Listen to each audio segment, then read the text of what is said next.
பர்ஃபெக்டா பூரி எப்படி பண்றதுன்னு பார்க்கலாங்க. கரெக்டான தண்ணி ப்ரப்போர்ஷனோட நான் சொல்லியிருக்கேன். ட்ரை பண்ணுங்க. நல்ல சாஃப்டான பூரி உப்பெல்லாம் நல்லா கிடைக்குங்க. 3 பேருக்கு 3 கப் அளவுக்கு கோதுமை மாவு எடுத்திருக்கேங்க. நான் இன்னைக்கு மெஷரிங் கப்ல எடுத்திருக்கேன். நீங்க நார்மல் கப்ல கூட அளந்துக்கலாம். ஆனா அந்த கப்பு வந்து பாத்தீங்கன்னா கீழே குறுகலாவும் மேல அகலமாவும் இல்லாம ஒரே சைஸ்ல இருக்கிற கப்பா எடுத்துக்கோங்க. கொஞ்சமா உப்பு, ஒரு 2 ஸ்பூன் அளவுக்கு எண்ணெய் மட்டும் ஊத்திட்டு 1.25 கப் அளவுக்கு தண்ணி ஊத்துறேங்க. 3 கப் மாவுக்கு 1.25 கப் அளவுக்கு தண்ணி பெர்ஃபெக்டா இருக்குங்க பூரிக்கு. நல்லா மாவு தண்ணியெல்லாம் ஒண்ணு சேர்த்து பிசைஞ்சிட்டு ஒரு 2 நிமிஷம் பிசைஞ்சிங்கன்னா இந்த மாதிரி சாஃப்டா வந்துடும். அப்பதான் பூரியும் நல்லா இருக்கும். அப்ப 2-3 பார்ட்டா பிரிச்சுட்டு நல்லா இந்த மாதிரி நான் காமிக்கிற மாதிரி நல்லா தேய்ச்சி விட்டுட்டு கட் பண்ணிக்கோங்க.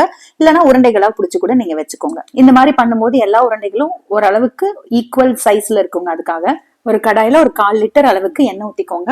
நம்ம கரெக்டான அளவுக்கு தண்ணி ஊத்துனதுனால பூரி தேய்க்கும் போது பாத்தீங்கன்னா மாவு தொட தேவையில்லைங்க. ஒட்டாம சூப்பரா வரும். மாவு தொட்டு தேய்க்கும் போது எண்ணெயில போடும்போது எண்ணெயில கொஞ்சம் கருப்பாயிரும். அதனால ரொம்ப லேசா இல்லாம லைட்டா திக்கா தேய்ச்சிக்கோங்க. அண்ட் தனித்தனியா போட்டு வச்சுக்கோங்க, ஒண்ணு மேல ஒண்ணு போடாம.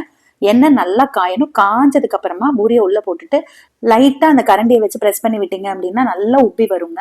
அதுக்கப்புறமா திருப்பி போட்டுட்டு லைட்டா சைட்ல எல்லாம் பிரஸ் பண்ணி விட்டுட்டு வேக வச்சு எடுத்துக்க வேண்டியதுதான். கொஞ்சம் அடிக்கனமான கடாயா பாத்துக்கோங்க. அவ்வளவுதாங்க. எண்ணெயும் ஜாஸ்தி இழுக்கல. நல்லா சாஃப்டா உப்பலான பூரி கிடைச்சிருக்கு.